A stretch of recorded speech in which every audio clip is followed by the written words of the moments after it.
and AI systems. Huge-scale linear programming and information extraction projects. Prior to LinkedIn, he was a distinguished researcher in Criteo Research, working on fundamental and applied research problems in computational advertising.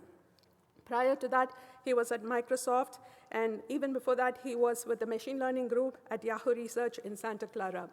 Prior to joining Yahoo, he has worked for 11 years at the Indian Institute of Science, also known as IISc, and also at the National University of Singapore for over 16 years in both places combined.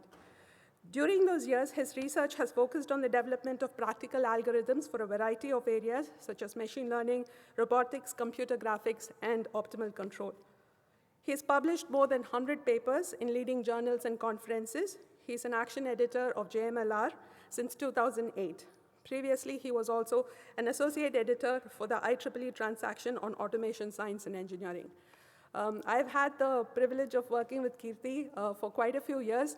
He's an incredible teacher at heart. What gives him most joy is to explain the math behind some of the work that he does. So if anything on that slides that he's going to show to you today does not make sense, please do not hesitate to just ask those questions. He does not consider any question to be a simple question or whatnot. So raise your hands, ask those questions, and I hope you're going to enjoy this talk. So please, let's welcome Keerthi.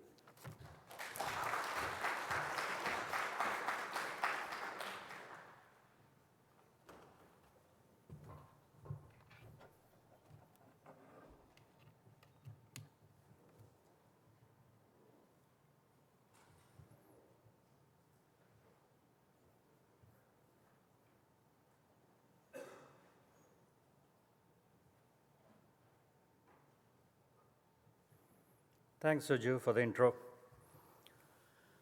So today I'm going to be talking about recommender systems, inference particularly, and using extreme scale linear programming that sort of takes into account global metrics in your business problem, right? So you will find in this talk, unlike many of the other talks, very little machine learning, very little AI, very little deep learning, right? But then I want to sort of emphasize that, okay, those are great, really, right, doing cool things, but then one should also spend a little bit of effort on optimization techniques that can come orthogonal to those ML AI techniques in order to bring more performance into your systems, right? So one of the hopes I have from this talk is that you'll go back and probably some of you think about bringing optimization into recommender systems, right, in order to do things further than what machine learning and AI cannot do, right? So it's a very important tool. So that's, hopefully I will do that. So this work that I'm going to be talking about has been done by this wonderful team at LinkedIn. And at LinkedIn, we have been trying this approach that I'm going to be talking about for a few years. I wouldn't say we have perfected this approach, but then we have built all the fundamentals. We have done all the hard work to build the necessary tools and started applying to products with some good applications already. And we are in the process of refining this approach and making it better and better, right? So one of the things that has come out of this, right, as you'll see later on, is that I will talk about this linear programming of an extreme massive scale that is so expensive to solve that if you do naive kind of linear programming techniques, you'll be bogged down with scale, right? But then we have spent time for all that and developed the needed software for doing that. So there is a particular software called Dualip that I will sort of talk here and there in the talk. And later at the end, I'll give links to that software. We have open sourced that software. And therefore, when people from industry practitioners want to try this approach, the most difficult work of doing the linear programming implementation has already been done and sort of made available through that software. And therefore, it should be easy for you to try things. Okay? I'll put easy in quotes. There are some difficulties associated, but then I'll talk about that in the talk. Right? So there are three parts to the talk. First, I will introduce the class of problems. I want to point out that there is a very broad class of recommender systems problems which can gain from this approach, right? I'll talk about that class of problems. And then I will go into the details of the linear programming solution, right? Both the formulation as well as I'll talk about the scale, the mighty scale that we have to deal with, and then how we went about solving it and how all kinds of techniques had to be brought in order to efficiently solve those linear programs. And then finally, you may have that software, but then when you want to start actually applying it in practice, you need to be very practical about it, right? So you'll have to be doing various things carefully, and so I'll be talking about the practicality. So those are the three parts. Let's start with the class of problems. So I'll divide it into broadly two classes of problems. One is the multi-objective optimization problems, also called the move problems, and then there is the matching problems, which is even more difficult, right? So let me start with the multi-objective problems, right? So now most products care about multiple business metrics. So I've laid out here class of applications like email notifications, e-commerce, network growth, search newsfeed, gig economy, and so on. Now in all these products, if you take email notifications, for example, you want to send out emails to users so that when users click on a link there, they come to your website, right? So that is a way of bringing people into your system, right? Increasing growth in your system. At the same time, if you send too many emails and you irritate the users, right? So then you have to face the danger of either users leaving your system or behaving a little bit negatively with your system, right? So you want to avoid that. So these are two conflicting objectives. So this is a simple case of just two objectives conflicting with each other. So you'll have to do something like I maximize one of them subject to constraint on the other, right? Things like that. So if you take e-commerce, for example, you have the platform, you have the platform's own products that it sponsors, and then you have a bunch of third-party sellers, and then you have the buyers in your system.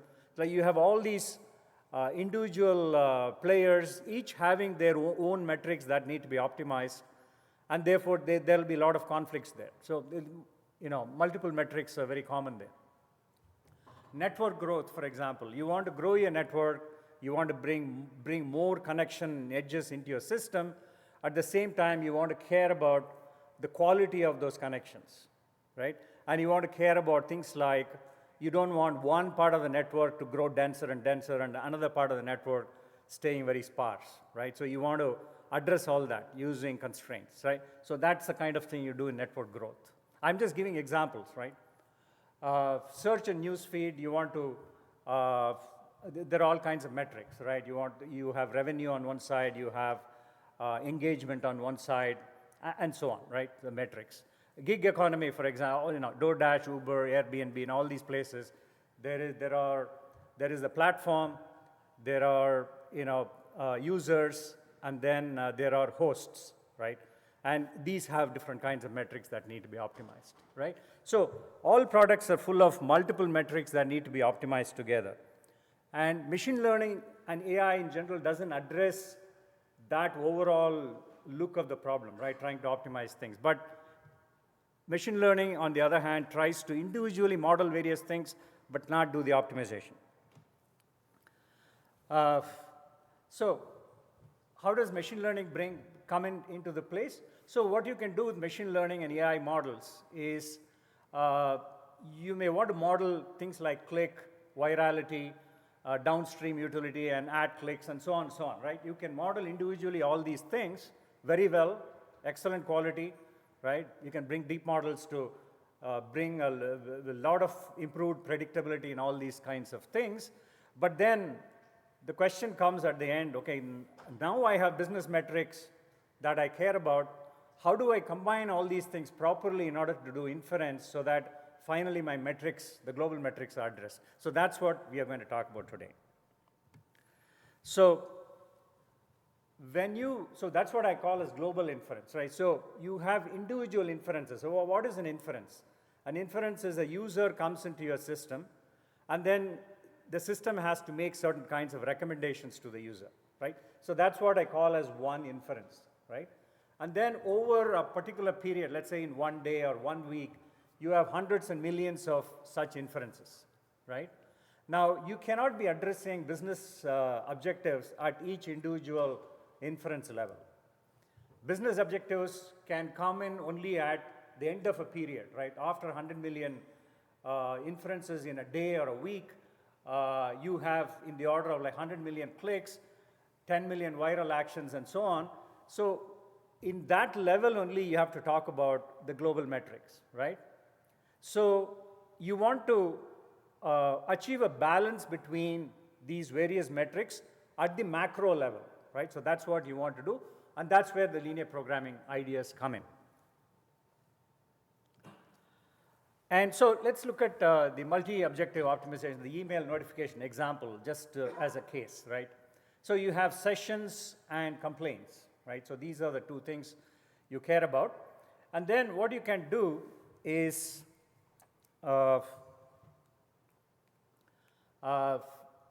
you want the users to click on these things, right? Those are the sessions. And you don't want the users to be clicking on this unsubscribe button. For example, those can be called as churn or complaints, right? So you want to optimize downstream sessions in a macro period. Complaint to, in that period, you want the number of complaints to stay within a bound. So that's the kind of optimization that you want to solve. Now, where does machine learning comes in? Machine learning takes one inference. So here I have given 4 examples of 4 inferences. In each inference, right, a particular user looks at a particular email, and then you can say, what is the probability with which the user will have a downstream session? What is the probability that the user will churn or give a complaint, right? So you can model these things beautifully using machine learning techniques, but optimization has to be brought in order to, at the macro level, optimize this, right? So that's the combination of the role of machine learning and optimization. There are lots of examples you can give of multi-objective problem. Already mentioned newsfeed ranking, engagement versus revenue, people connectivity, connection versus downstream utility in terms of very good connections, and even bring balance in the network, and then jobs recommendation, and so on and so on, right? So I've given just few examples, but then lots and lots of examples are there.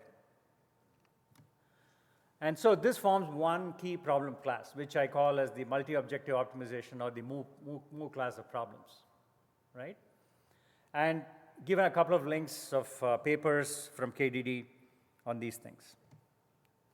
And the next class of problems is an interesting class. It's more complex than the Mu class of problems. It is what's called the matching kind of problems, right? So let's take one example of network growth, right? So you want to improve connectivity in the network, right? And so in the connectivity case, you want to bring more and more connections in the system, right? But at the same time, you want to, for example, so you want to maximize connections, but then you want to make sure that when you send invitations to users, if you take a particular user J, you don't want the number of invites sent to a particular user to become extremely big, right? So you want to control that. You want to control the number of invitations a particular user receives, right? Like, for example, there is a popular researcher, everybody wants to send invitations there. So you want to limit that, right? And you also want to do the opposite in some cases. So for example, there is a sparse kind of users who do not receive many invitations. You want to make sure that they receive at least a few invitations, right? So you want to put a lower bound on the number of invitations they receive. So now if you look at these kinds of constraints, what you're doing is you're trying to put one constraint for every user in this case, right? And therefore, if there are 1 million users in your system, there are 1 million constraints in your problem, right? So that's where the linear programming blows up in size, right? So in this class of matching, so why do we call this matching problems? Because your users are sending invitations, and there are users receiving the invitations. So you're sort of matching users versus users, right? So that's where the scale is very big. Your millions of users who are sending invitations is being matched with millions of users who are receiving invitations. So if you look at that product, it blows up in scale. And so you want to deal with that using linear programming, right? Again, many examples similar to what I gave in Mu. Here again, for matching, you'll see lots and lots of applications. So for example, in the advertising marketing solutions, you have, let's say, in the order of 100,000 campaigns, advertising campaigns in your system, and in the order of millions and millions of users. And each campaign, for example, can have a budget constraint, right? So I want to make sure that I participate. The campaign says I want to participate only in X number of inferences to make sure that the amount of money I spend in a given day is only this much dollars, right? So you have constraints of that kind. So that'll be one constraint for every campaign, right? So again, the number of constraints starts becoming very large, right? So that's the kind of problems you have in matching. So essentially, we have these two problem classes, the Mu and the matching type of problems. Of course, you can have a combination of these two. So for example, you can have a matching problem in which you also have Mu constraints. So you can have combinations of these two, right? That is also possible. So let's talk about now the linear programming and solution. So here I want to particularly spend a little bit of time on the scale of the problem, and then how expensive it becomes and what are the techniques we used. Of course, yeah.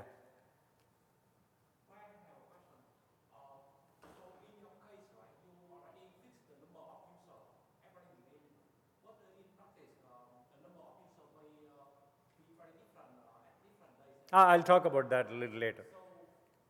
Yeah. No, I'll talk about it. Yeah, just wait for a few slides. Yeah. I'll talk about, this is the offline solution and what do you do at the real time when you come across new users, right? That's what you're talking about. I'll talk about it. Just wait for a few slides.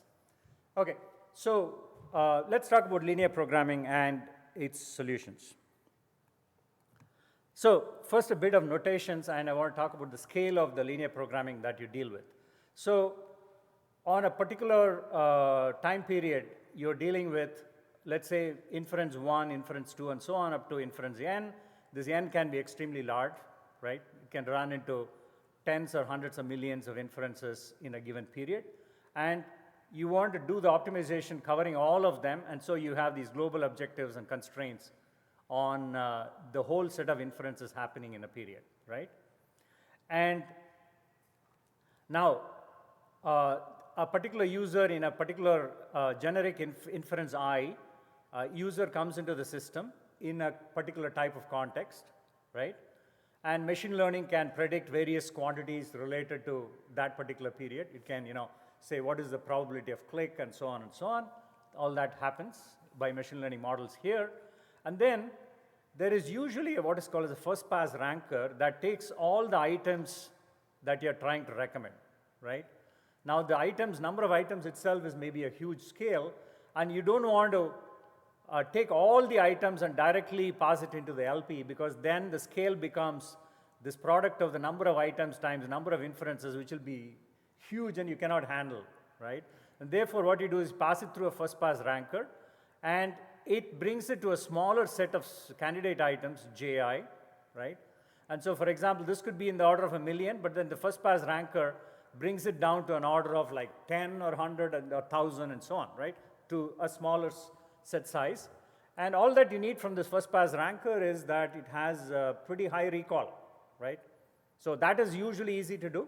And you have special machine learning solutions that address this problem. So let's say you've done that. So now all that you need to do is that you only have to set up variables, linear programming variables on these candidate items. That is what I call as a vector xi. So the xi is a vector of size ji. And then its individual elements, call it xi, j going over j belonging to ji. They form the variables in your LP. So think of them as 0, 1 variables, right? 0 means that that item is not shown in the recommended list, and if it is 1, it is shown in the recommended list, right? So the recommender choice comes in the variables xij's, right? And you may have constraints on these xi's. So there may be 1,000 items in xi, but then you may want to, for example, the space that is allowed for you to show your items, there's only 5 items you can show, right? So then that means that only 5 items are allowed, and that becomes a constraint. So all these are non-negative variables between 0 and 1, and they all have to sum to at most 5, right? So those becomes the constraints that are specific for that inference, right? So this is what we call as per inference constraints, or we also call them as projection constraints. The reason I call this projection will become clear in a moment, in a couple of slides, right? So if you look at the total number of LP variables in your problem, for every inference you have GI variables, and you sum them over all inferences, and that is the scale of the LP. So think of, for example, GI is a candidate set of 1,000 items. Sum it over 100 million inferences, it becomes like a 100 billion variable problem, right? So that is the kind of scale we are talking about linear programming, right? And I would say we know how to handle it. So that's what I want to show in the next few slides. Okay, so if you take move as an example of email volume optimization, so you have this optimization problem of sessions subject to complaints constraints, and then deep learning models can be used to predict sessions and complaints for each given situation. So you have these PIJs, for example, which says that when in inference I, a particular user comes into the system in a particular context, and the jth item is shown, what is the probability that a session will take place? The user will click and come to the website, right? And so that is PIJ. And similarly, you can model using deep learning and other techniques, QIJ, which is what is the probability that the user will complain. Now, using these together with the LP variables xij's, you set up a linear objective function and a linear constraint, right, over all inferences, right? So you sum it over all possible i's and j's in your system, and that is your LP. So now these are the per inference constraints, which basically says that the xij variables have to be between 0 and 1, right? So if you look at it, for a particular I, if you look at all these xij variables and look at what kind of object it is basically a box constraint, right? Every variable is allowed to be between 0 and 1, so there is a box there. So it's a box constraint, right? So the per inference constraint is a box constraint in this case, right? Now, opposed to that, if you have, for example, if you want to say only 3 items can be shown, right? Then you have to put an additional constraint which says that the summation of xij's for over all the j's within a particular I has to be less than or equal to 3, right? So then you are cutting that box with something. If you want to allow only one item, that becomes a simplex. If you allow more than one item, it's a sort of strange kind of cut on the box. That's called a box cut constraint. So these are the kind of common constraints that you deal with at the per inference level, either a box or a simplex or a box cut kind of constraints, right? And the reason I mention these constraints because they play a very big role in making your linear programming extremely efficient, right? So in this particular case, you may have many email types, but then you can pass it through a first pass ranker and says that this particular user, you can filter it out to only 10 of those email types. There are 100 million inferences involving various users, so you're talking about a 1 billion variable system in your LP, right? So that's for the move problem. Now, if you come to the matching problem, things blow up a lot more. So I'll just, it's the same set of ideas. Only thing is, now, like I said previously, you have one constraint for every j, and therefore, correspondingly, you will have one constraint. So the only difference between this and move problem is that the number of constraints here starts happening for one constraint for each recipient, right? And so it can run into many millions of constraints. And here, the per inference constraint, I have given an example of a simplex where I've said that for each user, you want to recommend just one possible recipient, right? Then it becomes a simplex. If you allow, in a LinkedIn system, for example, you open the app, you recommend up to 3 users for sending invitations, right? So then it'll become a box kind of constraints where summation of xij equal to 3, right? So then it'll be a box cut constraint. So you can come across various kinds of those constraints. So these are the coupling constraints which mixes variables across the inferences. These are the per inference constraints, right? So you want to differentiate between these two and use them differently in your solution to get efficiencies, right? So that's the matching problem. But both of them have the same format finally. If you look at it, you have objectives, you have constraints, and the number of constraints blow up in matching, but the number of constraints is very limited in the move problems, right? And then you have per inference constraints. So the whole thing starts looking like this. So what I've done here is simplify notations and collect all possible variables into a vector x and return it as a linear function subject to, these are the coupling constraints across inferences, and these are the per inference constraints, right? So it's a general format, and whether it's a move problem or a matching problem or a mix of move and matching problems, all of them fall into this format finally, right? An extremely large scale problem where there are a lot of interesting things happening here. There's a lot of sparsity in these A's because of the candidate filtering stage, right? A has lots of zeros. And then these are constraints at the per inference level. So you should be able to utilize all these structures in order to solve these linear programs really well, right? So in this one, yeah.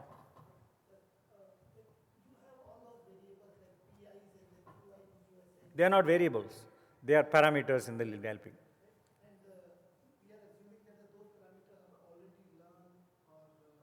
They are already learned. Those systems are done separately. Together with LB? No, you don't want to mix that. Now, in a futuristic stage, maybe one of you will write a KDD paper on that, right? But this is right now very futuristic for me to mix the two. Already I am sort of suffering with handling this. So, yeah. So this slide sort of takes all the ideas of the linear programming solutions we have developed into one single slide, because due to shortage of time, I just want to give the ideas, but full details can be found in our paper. So you have the linear program. I think it stopped. Do you have another one? Or battery maybe? Yeah. So you have the linear program, right? I mentioned I'll add a regularizer. So let me postpone this regularizer a bit and go into this solution of this problem. So for a moment, if you think about, suppose I don't have this constraint ax less than or equal to b, which is what is mixing all the inferences, right? Suppose I throw that out. I don't have ax less than or equal to b. Then what happens is that you have only per inference constraints, right? And therefore, it becomes small linear programs, one for each inference. So everything gets decoupled, correct? So you can easily solve that problem individually for each inference. But what is mixing is this ax less than or equal to b. So that's what we try to get rid of, right? So we create what is called as a Lagrangian. So if you see the terms inside there, ci transpose xi plus lambda transpose ai xi minus b and all that, right? So you use Lagrangian multipliers, lambda, for the ax less than or equal to b constraints, and using those Lagrangian multipliers, you take them into the objective function, right? So this is called as in optimization, a partial Lagrangian approach. Why do I call it partial? Because that there are these constraints, per inference constraints. I'm not using Lagrangian multipliers for them. I'm using Lagrangian multipliers only for the ax minus b handling, right? So this is so useful to have. So there it is, the Lagrangian, right? So I get rid of only the ax minus b from the constraints. I move it into the objective function using the Lagrangian multiplier lambda, right? The vector lambda. So once I bring that in, right, obviously you need to design the lambdas, and therefore if you look at linear programming theory, all that it says is that you minimize the xi variables on this Lagrangian, but on the outer side, right, you optimize the lambdas subject to non-negativity constraint of the inner thing, right? So the inner problem is a minimization problem in the xi variables, and the outer problem is maximizing on the lambda. So it's one wrapped inside the other, right? So it's still very complex, but then we can handle it. Why do we handle it easily now? Because here, once you have removed these constraints from the system, it becomes now again complete decoupled set of problems, right? So for every I can separately solve these problems. And you see it's a neat quadratic optimization problem. And then what you can do is, so this is a linear term in x, this is a quadratic term in x, right? And therefore you can complete the squares and write it as gamma over 2 times norm of xi minus x hat I square, right? So you can complete the squares and bring it inside. And so you have a polytope Ci, and then you're trying to find the minimum distance from an external point to the polytope. So that's how this problem neatly becomes a geometric problem, and that's where the word projection comes in. So you're trying to project a particular point to a given polytope, right? So that's the inner minimization problem. It's solved in closed form, right? But then that closed form solution depends on what type of constraint set you're dealing with, right? So the CI set, some examples I gave you are the box. The box is very, very easy to solve because it's very decoupled, right, the box things. But once you create a simplex by cutting it, it becomes a little more complex. The box cut, which is a little bit different, that becomes even more complex, and so on. And depending on your application, you may have other kinds of constraints too. So anyway, that problem, I'll come back to solution of this. It's so very important to solve this very efficiently, right? Once you have solved these, now put it back in, and then now you talk about this optimization of lambda, where we say let's use gradient ascent techniques or gradient descent if you put a minus sign, right? So you need the gradient of the inner quantity with respect to lambda, and note that the xi themselves are dependent on lambda because the projection point is dependent on lambda.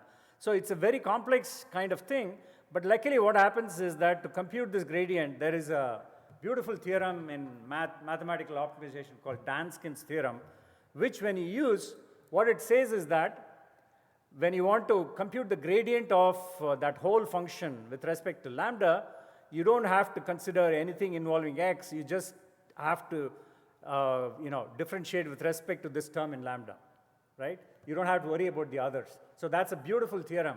If you don't know about it, go have a look at it, right? It's a very nice theorem. And therefore, you have a closed form expression for the gradient, right? So there are all kinds of complexities going on here for computation of the gradient for a given lambda.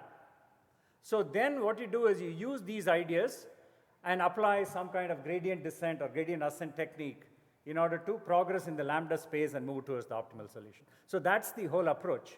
But then every evaluation of the gradient is extremely expensive because over all individual inferences you have to do projections, and then you will have to do operations involving these matrices AI. And then before even the projection to form the point itself requires an operation on using the matrix A, right? So there are these 3 operations involving AI transpose, and then computing the point, and then doing a projection, and then coming and computing the gradient using AI multiplication, right? So those are the key operations. So now if you go and look at, let me return to this slide in a moment to answer his question, but let me finish this slide and come back. So if you look at the cost, so here I've taken one particular problem involving 100 billion variables, right? One particular data set. And finally, I calculate the cost of various operations and find that overall, like in this particular case, 74% of the computations sit in that projection operation. So that is the key. So initially what we did was we took one off-the-shelf projection operations, right, for various kinds of objects, and then implemented in our system. And then we found that, oh, we can do better than that, right? There is some special structure in these problems, and I can utilize that to, minimize every kind of operation in your projection operation. And when you do that, suddenly you have 10 times speed up, right? So you are doing it. By the way, initially this problem took us like something like 21 days to solve. And as soon as we brought very efficient projection operations, the cost became just 2 days, right? So there was like an order of magnitude drop in the amount of time needed to solve these problems, right? And then further to that, I said there are these gradients, right? If you use proper optimization techniques, I have a separate slide on that. That brings down the cost furthermore, and so on and so on, right? When you finally do all these tricks into place, you're bringing from like 100th reduction in the total time needed to solve these LPs. So now we can solve these LPs in no time, right? And the dual-lib software that we have has all those tricks implemented, right? So that's about computation cost, but I want to go back to this particular side. I want to come back to his question, which is all these solutions are happening offline, right? So you're taking, for example, yesterday I collected data in my particular system. I took all that, formulated this LP, and solved this problem, and obtained these optimal multiplies lambda, right? So, but then, like he said, users may have changed in the today, right? Compared to yesterday, there may be other kinds of users coming in. Users' interests may have changed, shifted, and all the kind of changes may have taken place, right? So you cannot be solving an LP today, right? Because I have to do some serving of the recommender system now, right? So here is where you have to make an assumption that these lambdas, right, which essentially, if you really think about it, if you carefully look at the math, all that it is saying is that how much importance is being given to the various constraints in your problem to mix it with the objective in order to do your final serving, right? And therefore, the assumption is that these lambdas from yesterday to today will not be different, right? It may have changed slightly, but then it'll be reasonably stable, right? And therefore, they will still serve your purpose on today's data, right? And of course, it depends a lot on your problem. For example, in people-to-people connectivity, the network problem I talked about, the things vary very little, right? Your interest in connecting with a person doesn't change drastically for maybe a week or month and so on, right?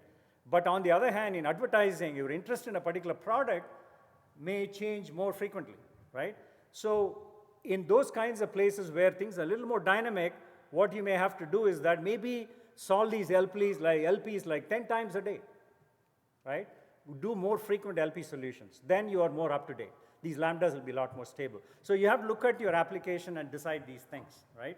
And because these LPs are now running at blazingly fast speed, you should be able to solve them very frequently, right? So that is where all these advantages come in, right? So during inference stage on a particular new day, you're basically doing this operation, right? So here, when you do these projections on these polytopes, they will not give you like zeros and ones as variables, but rather you will have 0.9, 0.1, and these kinds of continuous numbers. So all that it means is that you can do a probabilistic serving in order to deal with these quantities. Either you can do that, or you can just say, I'll approximate, and instead of projecting that point, I'll find the closest vertex in the polytope, which will lead to a discrete solution, right? Which will just give you one recommendation. Yes.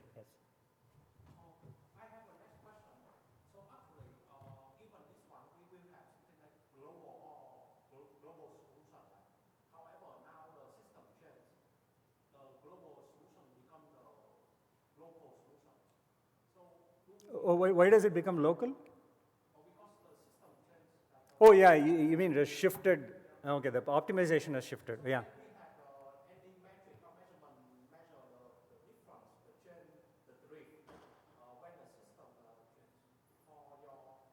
That's where I said the assumption is that the distribution changes, but then the lambda changes slowly. That is the key assumption that is being made, because the lambda is the one that is being used for serving your inference, right, in the real system. And so think of the following, right? Suppose today I have to serve. I don't have today's data, right? I have to do a serving today. And let's say I collect all the data for the whole day, and at the end of it, solve the optimization problem and get a lambda. But then, you don't have that lambda because your data becomes available only at the end of the day, right?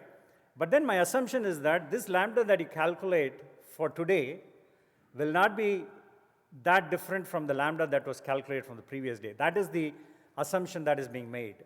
And that typically holds for many applications. In very dynamic applications where, like advertising, maybe you can solve an LP every 1 hour, and therefore you're staying more recent.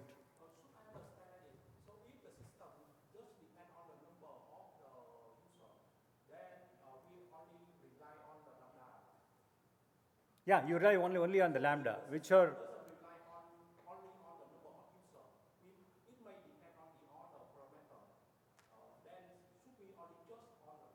just on the lambda, yeah. It depends only on the lambda. Yeah. I can discuss with you offline, yeah.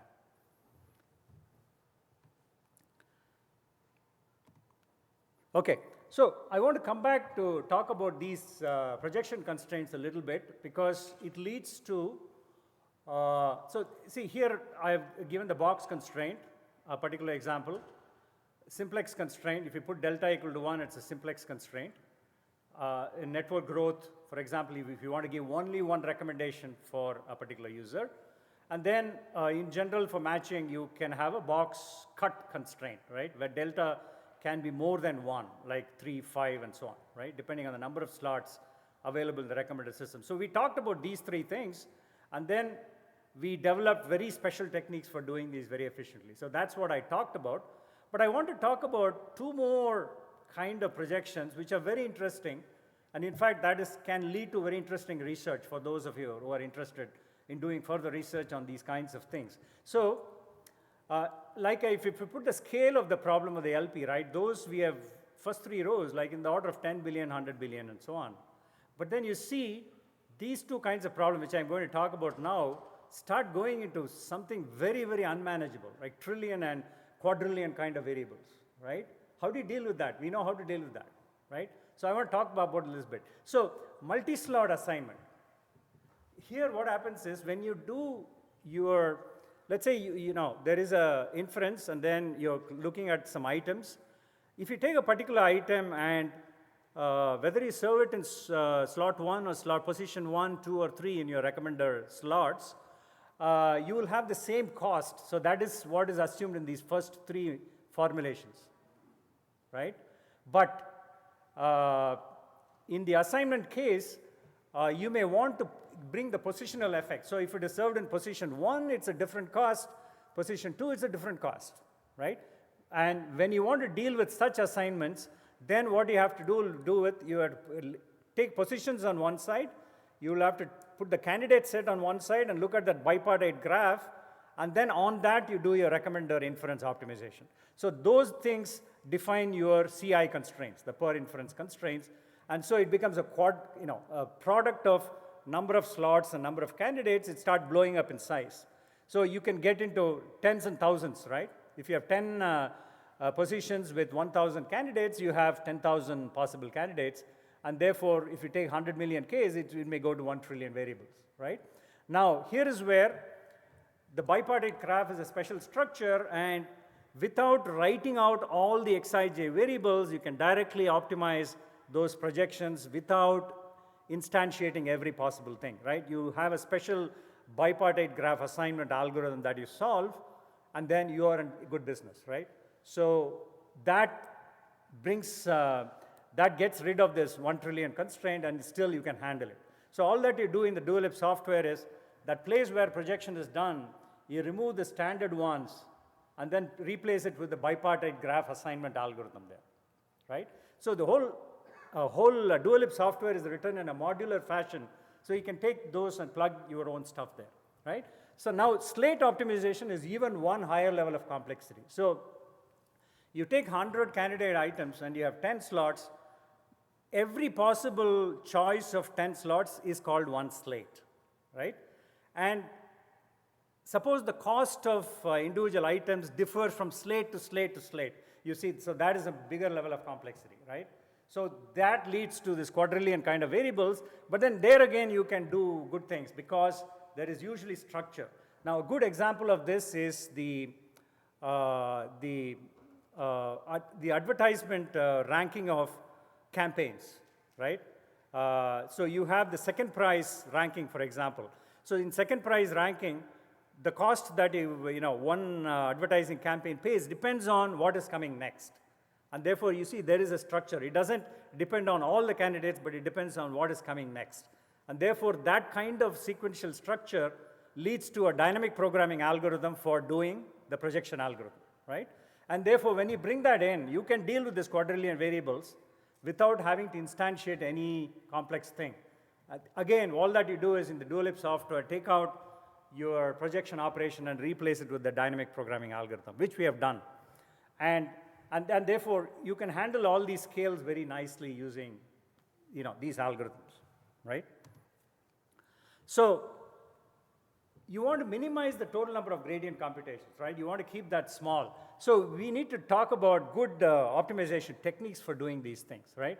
So we have found out that accelerated gradient descent, projected gradient ascent, and LBFGSB. For those who are familiar with LBFGS, there is a special version called LBFGSB with bound constraints because you have non-negativity constraints on the lambda. So these optimizers turn out to be overall very efficient in using the number of gradients that you use to solve the problem, right? And then finally, one more comment I want to make is there is this gamma that we brought into the system to bring smoothness in the problem, right, as a regularizer. And ideally, you'd want to make gamma equal to 0, right? Now, when you make gamma big, the optimization problem becomes actually very simple, but then it becomes far away from the real problem. And so we have devised a way to start with a big gamma, do some gradient calculations, and then turn to a smaller gamma, and so on. So there is a very efficient way of changing the gammas to go towards 0, and in the process using as few gradient evaluations as possible. And in the end, overall, the number of gradient evaluations you do in the system is very, very small, like at most a few thousand, and then you have efficiency there. So you combine all these things and you have a great solution. So efficiency comes from projections, using efficient optimizers, and then adaptive smoothing parameter adjustment, right? All these are involved. So coming back to these examples I gave, we can solve that email optimization problem in 10 billion variables in the order of minutes, right? It runs blazingly fast. These kinds of network item matching problems now in the order of 100 billion variables runs in 2 hours. And these assignment slate optimization problems can even be solved within a day, right? Some of these are actually in the dual-lib software. And so here are some details of the dual-lib software. There is a LinkedIn engineering blog which you can find. And then there is a Git page that has the code that you can use. It's open source. And it's a Spark-based system. And of course, contributions are welcome. Please do contact us. There is an email address here.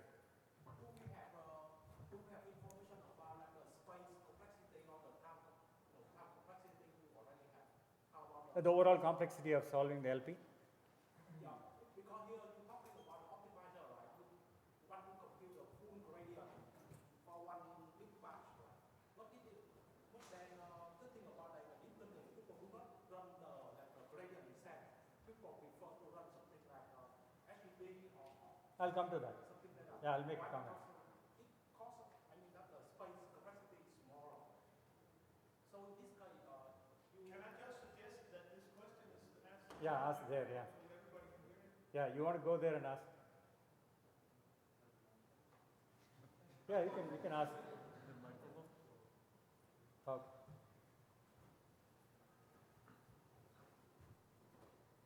Sorry. My question is pretty simple. In your slide, I think that we missed the information about like the space complexity, something like that. And it is very important when we are talking about the time complexity, because suppose that if we are given like a unlimited space, right, we can do the computation very fast. And in your case, I do not see any information about the space complexity, like how many GPU, how something like that.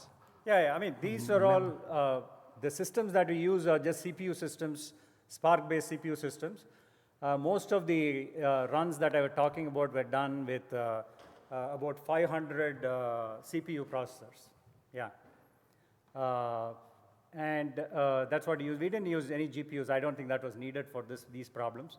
Of course, they can enhance things, but that's what we used. In terms of complexity, if you want to express, linear programming complexity, yes, you can talk about it, but then at this scale of the problem, theoretical complexity of linear programming will be so massive that it's just not worth talking about complexity for at linear programming at this level. So I'll come back and talk about this, okay? Just wait for a few slides. Yeah. So are there any contributions to framework like Apache Beam or Dataflow? Because if you go with the Spark framework, I need to take care of worker nodes, I need to take care of the memory associated, I need to fine-tune my Spark clusters when I'm doing these kind of transformations. So is there any contribution to Dataflow as well? I mean to say Apache Beam framework. See, data is, if you think about it, you are going to, so you have 100 million inferences, right? So you're going to split them into, let's say, 1,000 processors, right? So each one will have a small amount of data, right? And the candidate set and those PIJs, QIJs kinds of parameters, those are the ones stored. And so in the order of problems that I'm talking about, for all these 5 examples that I showed, memory was not an issue at all. No, not the memory. Yeah. I'm talking about the calculations. Let's say your calculation 100 million versus 10 billion is going to be different. Then we need to choose your machine types.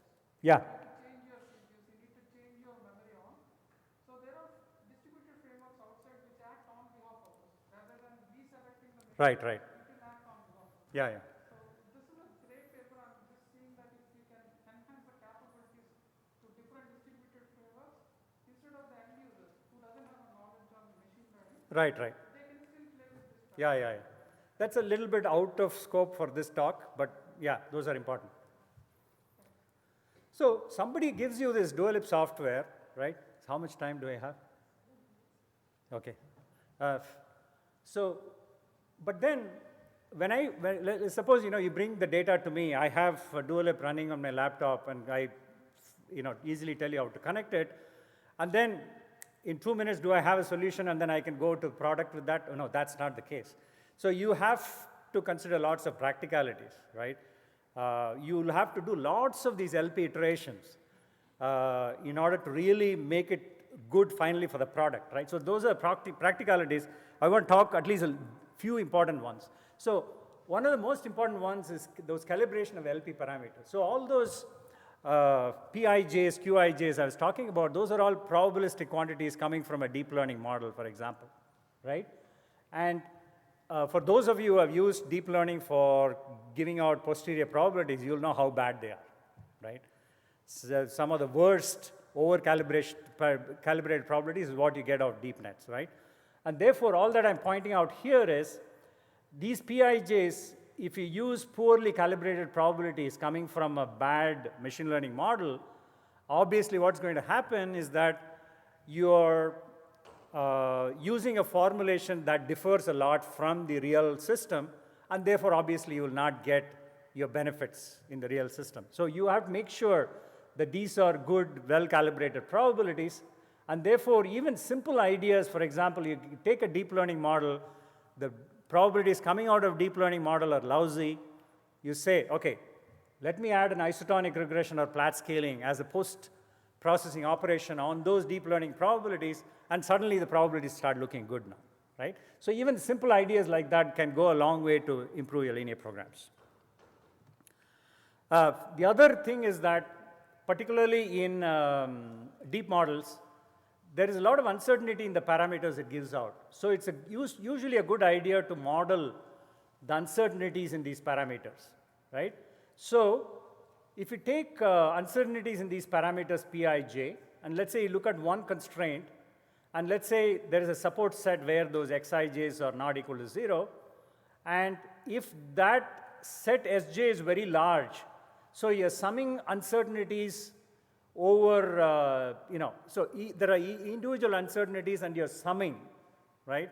Or think of an average. If you put a, corresponding constant divider in front of it, then it looks like a mean, right? So you know that each individual thing is having high variance, but then when you do the mean, the variance comes down, right?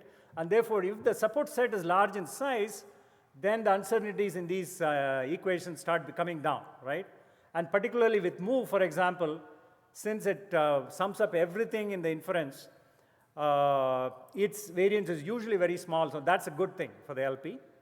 On the other hand, if you look at matching, for example, depending on the constraint you're looking at, if the support set is small, then that variance is going to be big. So how do you take these uncertainties and try to devise a robust LP for solution? So that's an open problem that I want to leave. We haven't touched it till now, but that is worth really looking at. And then LP convergence. Like I said, coming back to this complexity thing, the number of iterations of LP truly needed to solve your problem is extremely large number of iterations, but you have to cut it off at some point. So you need some practical way of converging. And if you look at standard LP textbooks, they'll say complementarity slackness is the way to check your convergence, right? But then that is only a theoretical thing. And what you need to do is, for your particular problem, see what is the convergence criterion that's right for you. Because all that you're checking here is how well the constraints are satisfied, finally. And some of the constraints may be more important to you than others, right? You may want to check different constraints differently for your problems because they mean different things. And so if you do that all very well, you will be better off stopping your LP at the right place rather than trying to use some standard conditions. So that's one thing that's important. And then the other point is that formulation of the LP itself, that can be non-uniqueness in the way you define your problem. So for example, let's say you have two groups of inferences and you have separate constraints on those inferences.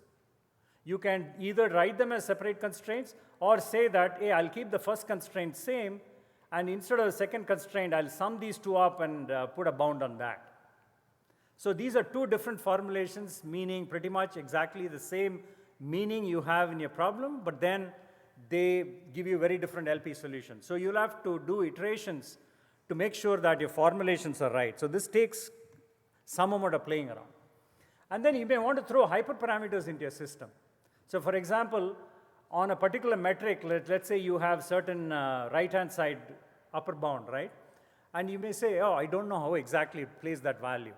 So on that bound, it's bound variable bj itself, you may say, hey, I think it's in between these two values. That's what I think it is. And therefore, those upper and lower limits on those bj's, you may want to call them as hyperparameters. And so you may want to play with these bj's in that, within that interval in order to see which one finally gives you the real good performance in the real system, right? And so you will have many hyperparameters of that kind.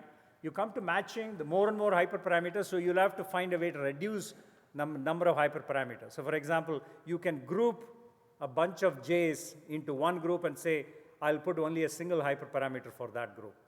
So you'll have to limit your number of hyperparameters, and therefore, if you do all that well, you can lead to finally good solutions. Finally, a very important thing, right? You may want to go to the online system and do an iteration of your LP until you get it right, but that's very expensive.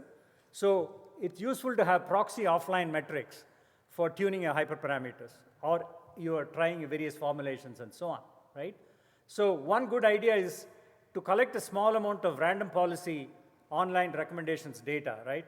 And then use some kind of offline replay mode in order to test how good your particular thing is, right? Performance is, and do that, right? So I want to stress a little bit on, using offline metrics. That's very important. And finally, of course, you can, after a good bit of tuning or using offline metrics, you can go online, do some little bit of Bayesian explore, exploit kind of algorithm in order to tune them even more perfectly. Now, by the way, we haven't really perfected this art, right? And still, we are trying various things, and this is open for a good amount of research here. So I want to open up a bunch of research problems. One thing I want to already mention is dealing with uncertainties in your LP parameters. That's a very important area.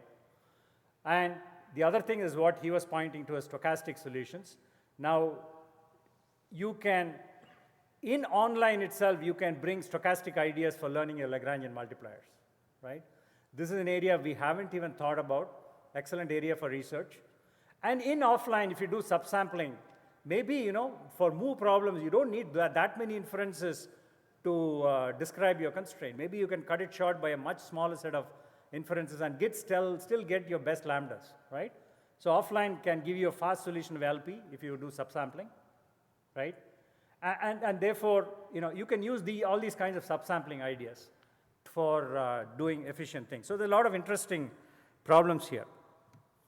And so I've given a bunch of references, only a small set of references related to this particular approach. But if you even look at KDD in the past few years, you will find many other papers which describe the importance of bringing the global metrics and optimization into play over machine learning and AI in order to do quality inference, right, for your recommended systems. There are a bunch of scattered papers in KDD and the past few years, and I'm sure you will gain a lot from those things.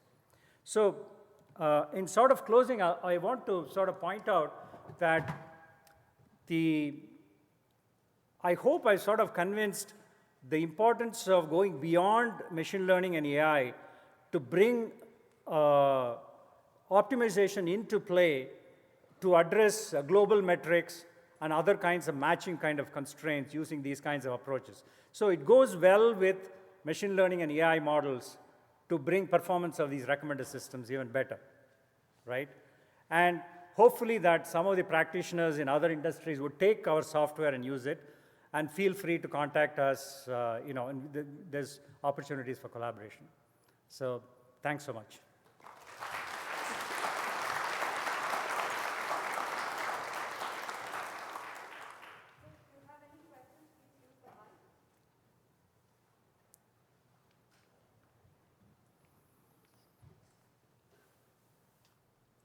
Thank you so much. A very interesting talk. So I have two questions. The first one is pretty simple. So because you formulate the whole problem as a linear programming problem, so the xij is actually a value range from 0 to 1, I guess, based on your constraint. How do you actually use it for the actual production decision? Is it something like if the predicted value is larger than 0.5, then we send it, otherwise we not send it? Or you use some kind of online lab experiment to determine a better threshold?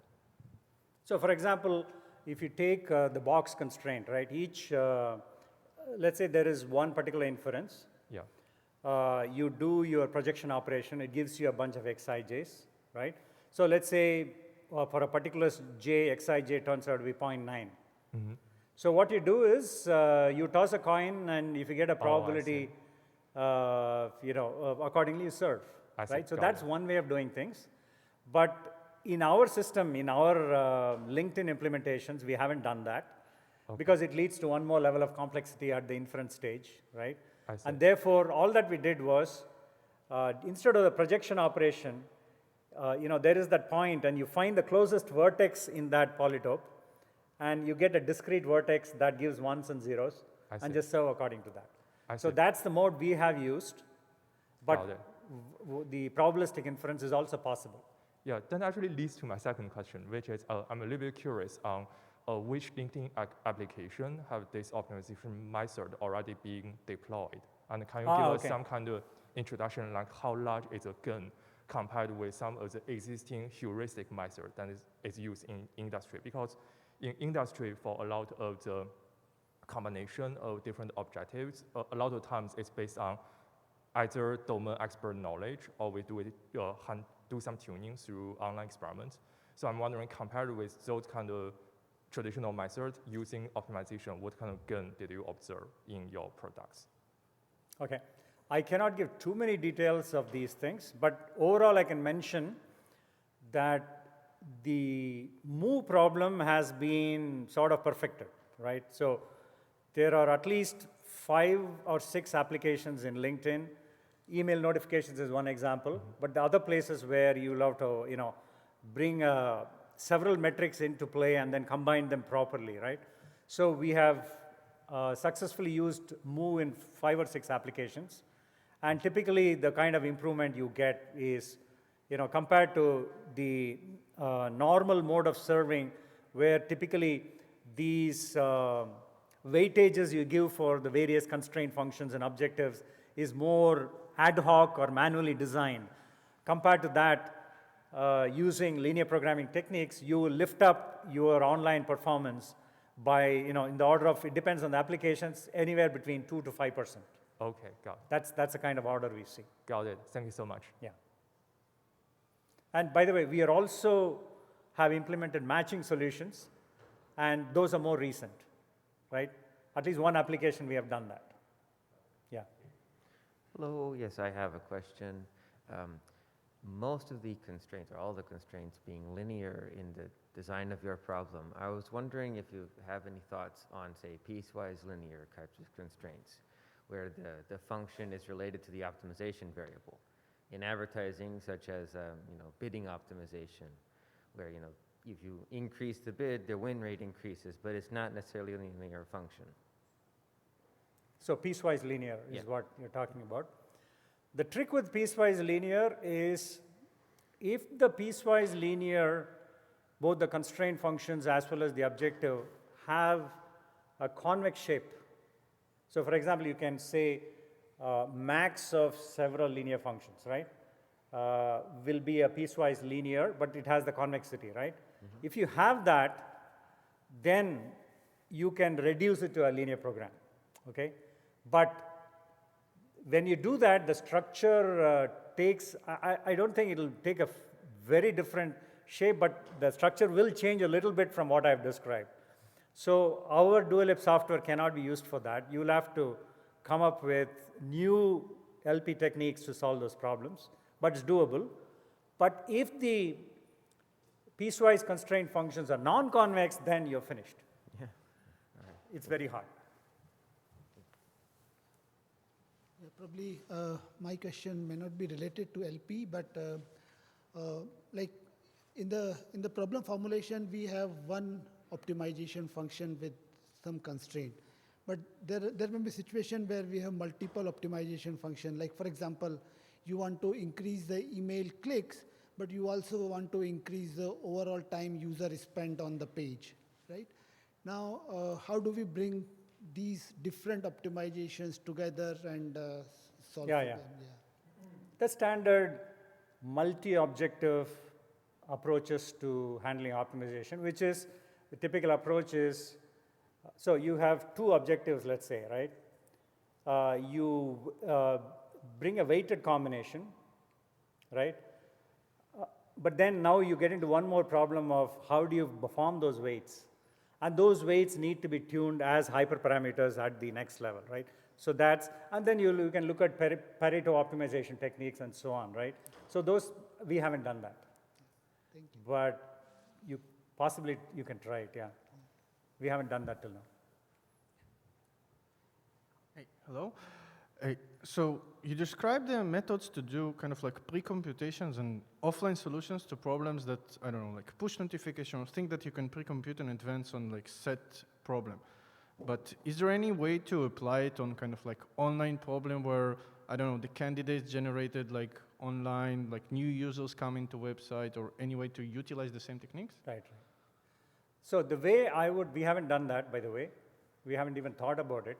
This is an excellent area for research, for example, is what I would suggest is that you still do an offline solution to get your initial Lagrangian multipliers, right? And so you bootstrap with that in your real system. And then what you can do is that you can start doing stochastic adaptations of these lambdas as you come across fresh data. So let's say you collect 1 hour data today, and then start with those Lagrangian multipliers. You put some kind of constraints to make sure that you don't wander off too much from those previously termed lambdas, but you do allow them. And then you use this 1 hour data that you have collected in order to do further updates so that it reflects what is in the real system and develop a whole theory for this. Now, in the advertising space, you can write to me for some literature. I'll send you some good papers. In advertising, they have tried these systems. I specifically say advertising because advertising is an area where things are a lot more dynamic than other applications. And people have given, there are nice academic papers on these kinds of things. I'm aware And of, even in real implementations, I feel many companies are doing these kinds of things. I'm aware of any, like, you described the first multi-objective, so I'm aware of like online multiple choice knapsack or online knapsack solutions that take into account kind of like the online behavior. But like this framework fits to like subset of this problem, I think, and I wonder if like it can extend it there as well. Correct.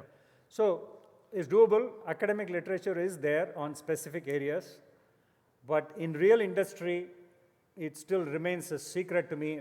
We don't do this, but in other companies, there may be things going on, but they don't talk about it outside. Okay, thanks. If no more questions, let's thank the speaker again. Okay.